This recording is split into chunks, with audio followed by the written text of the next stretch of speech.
ಶುಭೋದಯ. ಶೃಂಗೇರಿ ಸುದ್ದಿಗೆ ಸ್ವಾಗತ. ಓದುತ್ತಿರುವವರು ಚಂದ್ರಮೋಹನ್ ಮಕ್ಕೀಮನೆ.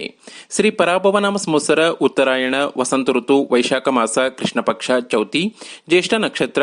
ದಿನಾಂಕ 5/5/2026 ಮಂಗಳವಾರ. ಮುಖ್ಯಾಂಶಗಳು: ಬಿಜೆಪಿ ವಿಜಯೋತ್ಸವ, ಜಯಭಾರತಿ ಶಾಲೆಯಲ್ಲಿ ಸಂಸ್ಕಾರ ಶಿಬಿರ. ಸುದ್ದಿಗಳ ವಿವರ. ಸತ್ಯಕ್ಕೆ ಕೊನೆಗೂ ಜಯ ಸಿಕ್ಕಿದ್ದು, ಪ್ರಾಮಾಣಿಕತೆಗೆ ಬೆಲೆ ದೊರಕಿದ್ದು, ಶಾಸಕರಾಗಿ ಆಯ್ಕೆಯಾದ ಡಿಎನ್ ಜೀವರಾಜ್ಗೆ ಸಕಾರಾತ್ಮಕ ಪುರಸ್ಕಾರ ದೊರಕಿದೆ ಎಂದು ಬಿಜೆಪಿ ಅಧ್ಯಕ್ಷ ತಲಗಾರು ಉಮೇಶ್ ಹೇಳಿದರು. ಪಟ್ಟಣದ ಬೇಗಾನೆ ರಾಮಯ್ಯ ವೃತ್ತದಲ್ಲಿ ಬಿಜೆಪಿ ಕಾರ್ಯಕರ್ತರು 3 ರಾಜ್ಯದಲ್ಲಿ ಬಿಜೆಪಿ ಆಡಳಿತ ಹಿಡಿದ ಹಾಗೂ ಡಿಎನ್ ಜೀವರಾಜ್ ಶಾಸಕರಾಗಿ ಆಯ್ಕೆಯಾದ ಹಿನ್ನೆಲೆಯಲ್ಲಿ ಸೋಮವಾರ ವಿಜಯೋತ್ಸವ ಸಂದರ್ಭದಲ್ಲಿ ಮಾತನಾಡಿದರು. ಬಿಜೆಪಿ ಕಾರ್ಯದರ್ಶಿ ನೂತನ್ ಕುಮಾರ್ ಮಾತನಾಡಿ, ವಿಧಾನಸಭಾ ಚುನಾವಣೆಯಲ್ಲಿ 3 ರಾಜ್ಯದಲ್ಲಿ ಬಿಜೆಪಿ ವಿಜಯ ಪತಾಕೆ ಬೀಸಿದೆ. ಪಶ್ಚಿಮ ಬಂಗಾಳದಲ್ಲಿ ಬಿಜೆಪಿ ಹೊಸ ಇತಿಹಾಸ ಬರೆದಿದೆ. ಸ್ಥಳೀಯವಾಗಿ ಡಿಎನ್ ಜೀವರಾಜ್ ಮರು ಆಯ್ಕೆಗೊಳ್ಳುವ ಮೂಲಕ ಬಿಜೆಪಿಗೆ ಬಲ ಹೆಚ್ಚಿದೆ ಎಂದರು. ಈ ಸಂದರ್ಭದಲ್ಲಿ ಪಕ್ಷದ ಮುಖಂಡರಾದ ಬಿ ಶಿವಶಂಕರ್, ಹರೀಶ್ ಶೆಟ್ಟಿ, ಕೆಎಸ್ ರಮೇಶ್, ಅಂಗುರುಡಿ ದಿನೇಶ್, ಪ್ರಕಾಶ್, ವಿಜಯ್, ಸುಂದರೇಶ್, ನಂದೀಶ್, ರಾಘವೇಂದ್ರ, ಶ್ರೀವಿದ್ಯಾ, ಸುಜಾತಾ, ರಾಧಿಕಾ, ಜ್ಯೋತಿ ಮುಂತಾದವರು ಉಪಸ್ಥಿತರಿದ್ದರು. ಬಿಜೆಪಿ ಕಾರ್ಯಕರ್ತರು ವೃತ್ತದಲ್ಲಿ ಪಟಾಕಿ ಸಿಡಿಸಿ ಸಿಹಿ ಹಂಚಿದರು. ಬಾಲ್ಯದಿಂದಲೇ ಸಂಸ್ಕಾರ, ಜೀವನ ಶಿಸ್ತು ಕಲಿತರೆ ಮಾತ್ರ ವಯಸ್ಕರಾದ ನಂತರ ಯೋಗ್ಯ ವ್ಯಕ್ತಿಯಾಗಲು ಸಾಧ್ಯ ಎಂದು ಅಹಂ ಬ್ರಹ್ಮಾಸ್ಮಿಯ ನಿರಂಜನ್ ಭಟ್ ಹೇಳಿದರು. ಸಚ್ಚಿದಾನಂದಪುರದಲ್ಲಿ ಜಯಭಾರತಿ ವಿದ್ಯಾಲಯದಲ್ಲಿ ಅಹಂ ಬ್ರಹ್ಮಾಸ್ಮಿ ತಂಡ ಏರ್ಪಡಿಸಿರುವ ಉಚಿತ ಬೇಸಿಗೆ ಶಿಬಿರ ಸೋಮವಾರ ಆರಂಭಗೊಂಡಿದ್ದು, ಉದ್ಘಾಟನಾ ಕಾರ್ಯಕ್ರಮದಲ್ಲಿ ಮಾತನಾಡಿದರು. ಮಕ್ಕಳಲ್ಲಿ ಆಧುನಿಕತೆಯ ಭರಾಟೆ ಜೊತೆಗೆ ಧಾರ್ಮಿಕ ಮೌಲ್ಯ, ನೈತಿಕತೆ ಹಾಗೂ ಸಂಸ್ಕಾರ ಬೆಳೆಯಬೇಕು.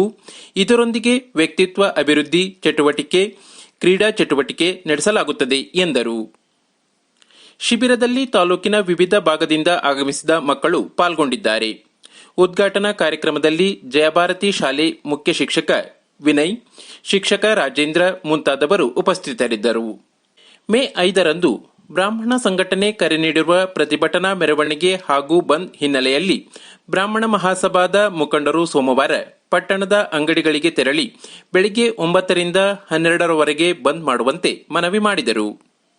ಈ ಸಂದರ್ಭದಲ್ಲಿ ಅಂಗಡಿ ವರ್ತಕರೊಂದಿಗೆ ಮಾತನಾಡಿದ ತಾಲೂಕು ಬ್ರಾಹ್ಮಣ ಮಹಾಸಭಾ ಅಧ್ಯಕ್ಷ ಬಿಎಲ್ ರವಿಕುಮಾರ್, ಸಿಇಟಿ ಪರೀಕ್ಷೆ ಸಂದರ್ಭದಲ್ಲಿ ಬ್ರಾಹ್ಮಣ ವಿದ್ಯಾರ್ಥಿಗಳ ತಪಾಸಣೆ ಸಮಯದಲ್ಲಿ ಜನಿವಾರ ತೆಗೆಸಿರುವ ಪ್ರಕರಣ ವರದಿಯಾಗಿತ್ತು. ಕಳೆದ ವರ್ಷವೂ ಇಂಥ ಪ್ರಕರಣ ನಡೆದಿದ್ದು, ಪದೇ ಪದೇ ಇಂತಹ ಘಟನೆ ಮರುಕಳಿಸದಿರಲು ಸರ್ಕಾರಕ್ಕೆ ಎಚ್ಚರಿಕೆ ನೀಡಲು ಪ್ರತಿಭಟನೆ ಮೂಲಕ ಗಮನ ಸೆಳೆಯಲಾಗುತ್ತದೆ ಎಂದರು. ಮುಖಂಡರಾದ ಮಹಾಬಲ ಬೀಡೆ, ಬೆಟ್ಟಗದ್ದೆ ಸುಧೀಂದ್ರ, ಪ್ರಕಾಶ್ ಮುಂತಾದವರು ಉಪಸ್ಥಿತರಿದ್ದರು. ಕನ್ನಡ ಸಾಹಿತ್ಯ ಪರಿಷತ್ನಿಂದ ಸಂಸ್ಥಾಪನಾ ದಿನಾಚರಣೆಯನ್ನು ಕನ್ನಡ ಭವನದಲ್ಲಿ ಮೇ 5ರಂದು ಮಧ್ಯಾಹ್ನ 4:30ಕ್ಕೆ ಏರ್ಪಡಿಸಲಾಗಿದೆ. ಪ್ರಧಾನ ಸಂಪಾದಕ ಕೆಎಲ್ ಗೋಪಾಲಕೃಷ್ಣ, ಸಹಕಾರ ಕೆವಿ ರಮೇಶ್, ತಾಂತ್ರಿಕ ಸಹಕಾರ ಸ್ವಾತಿ ಹೆಬ್ಬಾರ್ ಮತ್ತು ಸೌಮ್ಯ ವಿಜಯಕುಮಾರ್. ಜಾಹೀರಾತು ಮತ್ತು ಪ್ರತಿಕ್ರಿಯೆ ನೀಡುವವರು. ಶೃಂಗೇರಿ ಸುದ್ದಿ ಕೇಳಲು ನಿಮ್ಮ ಹೆಸರು, ವಾಟ್ಸ್ಆಪ್ ಸಂಖ್ಯೆಯನ್ನು 9448843831ಗೆ ವಾಟ್ಸ್ಆಪ್ ಮಾಡಿ. ವಂದನೆಗಳು.